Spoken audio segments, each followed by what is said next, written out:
Welcome back to my channel. আজ নতুন কিছু চেষ্টা করব। 1 কোটি বছর পর আমি আবার এক্সারসাইজ করব, সেটাই তোমাদের সাথে শেয়ার করব।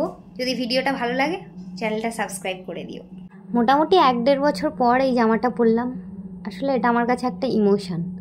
তারপর শুরু করে দিলাম এক্সারসাইজ করতে। প্রথমে ওয়ার্ম আপ করছিলাম, দেন একটু বডি স্ট্রেচ করে নিচ্ছিলাম, কারণ আমি বহু বছর পর সত্যি এক্সারসাইজ করছিলাম।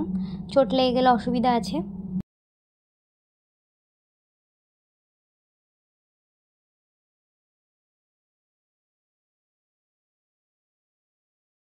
তারপর হাতটা সাঁই করে ঘুরিয়ে নিয়ে কোমরটা একটু টুইস্ট করে নর্মাল এক্সারসাইজগুলো করছিলাম, যেহেতু আমি অনেক দিন পরে করছি।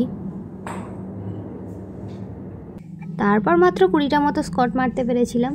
আগে পারতাম গাইজ, এখন আমি অনেক লেদুস হয়ে গেছি। অ্যাকচুয়ালি সেটা তোমরা আমার ভিডিও দেখলেই বুঝতে পারবে। তারপর জাম্পিং জ্যাক করে চলে গিয়েছিলাম প্লাঙ্ক করতে।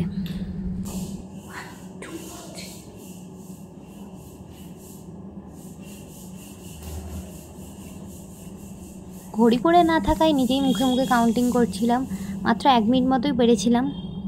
তারপর তোমাদের বাহুবলী পুশ আপ দিতে গিয়েছিল, কিন্তু মাত্র 5টা দিতে পেরেছিল, খুবই দুঃখের সাথে জানাতে হচ্ছে। দেন বেবি পুশ আপটা দিয়েছিলাম 10টা মতো। তারপর কাটিয়ে কুতিয়ে সিট আপ দিয়েছিলাম 20টা মতো।